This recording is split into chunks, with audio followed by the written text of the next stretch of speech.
الحمد لله رب العالمين والصلاة والسلام على أشرف المرسلين سيدنا ونبينا محمد وعلى آله وصحبه أجمعين. السلام عليكم ورحمة الله وبركاته. مجالس رمضان يتسيمون برنامج جنن يزن كربنال يزاري رئيس الدعاء ورمضان ودمو رمضان والدعاء دعاءنا رمضان يالله تسسر ويدقمو برمضان وسط دعاء من هال أنقبقابينو يميلون لما يتنو كلاتنا من ناكو رمضان شهر الصيام وشهر القيام وشهر الجود والشهر الانتصارات وشهر الدعوات المستجابة يلمنون يتأيقنون كالله يمنا قنبت جيزي سيهون تهدى يهدعاء يميبالو نقر راسو والدعاء من أجل القربات ولا الله سبحانه وتعالى كم يقربون نقروች አንዱ እሱ ሲሆን وأعظم الطاعات الله سبحانه وتعالى كم يوداቸው كتلالك عبادዎች አንዱ ነው وقد وصف بأنه العبادة راس دعاء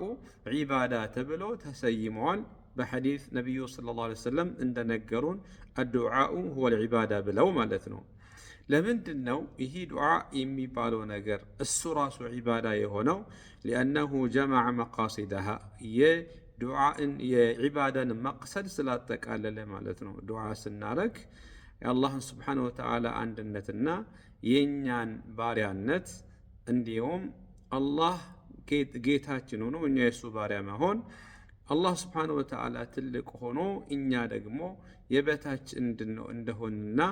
እንዲሁም ለሱ ስንሽ ቆጠቀጥ ለአላህ Subhanahu Wa Ta'ala ራሳችንን ዝቅ ስናረግ ከሚያስፈልጋቸው ወይ ደግሞ ዒባዳ ከሚባሉት ነገሮች አንዱ ይሄ ስለሆነ وهو أكرم شيء على الله ይሄ ብቻ አይደለም ዱዓ አላህ ዘንዳ በጣም ክብር ያለው ነገር ነው እሱን ስለምነው አላህ ስለሚወደው ومن أعظم أسباب دفع البلاء قبل نزوله እንዲሁም አንድ በላእ ከመውረዱ በፊት ያንን በላእ የሚከላከልልን ይሄ ዱዓ ሊሆን ይችላል ورفعه بعد نزوله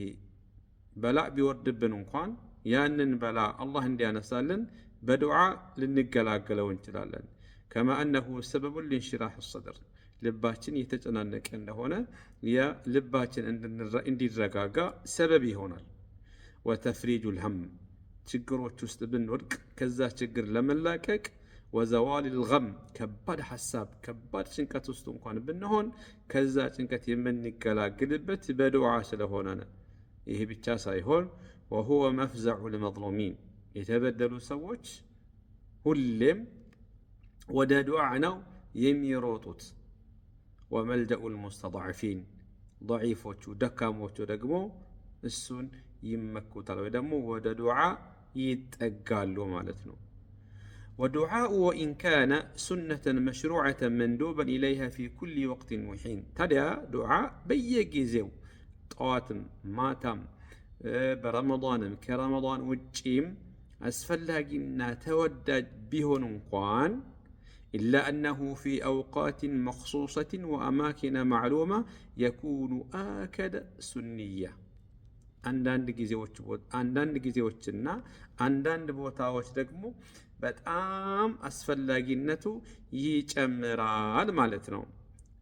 وأشد طلبا እንዲሁም ዱዓን በጣም ማድረግ አስፈላጊነቱ የሚጨምርበት ቦታዎችና ጊዜዎች አሉ وأرجى قبولا አላህ ዘንዳ ተቀባይነት መኖራቸውም ተስፋ ያላቸው ጊዜዎችና ቦታዎች አሉ ومن الأوقات التي يلتمس فيها الدعاء ويطلب فيه أيام رمضان ولياليه تكباينت ያለውን ዱዓ ለማድረግ በጣም አስፈላጊ ከሆኑት ጊዜዎች አንዱ የረመዳን ቀናቶችና እንዲሁም የረመዳን ሌሊቶች ናቸው فقد أخبر النبي صلى الله عليه وسلم أن دعاء الصائم مقبول وأن دعوته لا ترد الحديث نبي صلى الله عليه وسلم من تناقروت يصومن دعاء الله زندا تكباينت عندهم الله دعاؤنا يملسبتم بمعنى يقبل والمالتنا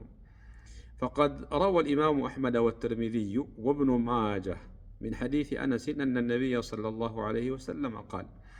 እነኚህ አሁን የጠቀስኳቸው ኢማሞች በዘገቡት ሐዲስ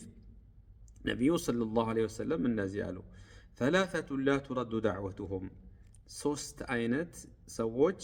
አላህ ዱዓቸውን ይቀበላቸዋል። የመጀመሪያው አልኢማሙ ልዓድል ፍትሐዊ የሆነ መሪ፣ ወሳኢሙ ሐታ ዩፍጥር ጾመኛም እስኪያፈጥር ድረስ አላህ ስብሓነሁ ወተዓላ ዱዓውን ይቀበለዋል። ወዱዓኡ ልመዝሉም የተበዳይ ዱዓ። እነኚህ ሶስት አይነት ሰዎች ዱዓቸው በጭራሽ ከአላህ ስብሓነሁ ወተዓላ استجابان ሳያገኙ አላህ ሳይቀበላቸው አይመልሳቸውም። ዱዓቸውን ይሰማል፣ ይቀበላቸዋል አለ። ታዲያ ይሄም በተመለከተ ሙፈሲሮች ወይ ደግሞ ዑለማዎች የተናገሩት ነገር አለ፣ ዱዓን አስመልክቶ ማለት ነው። وكلام العلماء في تفسير الحديث يدل أن الدعاء يكون قبل الإفطار ودعاء الصائم حتى يفطر بالبد ሙፈሲሮቹ ወይ ደግሞ ዑለማዎቹ ይህን ሐዲስ ሲፈስሩ ምን አሉ? ዱዓ እስትጃባ የሚያገኘው ከፍጡር በፊት ነው አሉ። አንዳንዶቹ ደግሞ ወወቅቱል ኢፍጣሪ ወበዕደሁ ያኔ ስናፈጥር፣ ያኔ ራሱ ፍጥር ላይ እያለን ወይ ደግሞ እያፈጠርን የምናደርገው ዱዓ ነው ያሉትም አሉ። ወረጀሐ በዕዱሁም አነሁ ወቅቱል ፍጥሪ አድዓ ሊልቁቡር ወላሁ ተዓላ አዕለም። ታዲያ ከነኚህ ከሶስቱ አባባል በላጩ በፍጡር ሰዓት የሚደረገው ዱዓ ከፍጡር በፊት ማለት ነው። ያኔ የሚደረገው ዱዓ አላህ ዘንዳ ተቀባይነት አለው ይላል።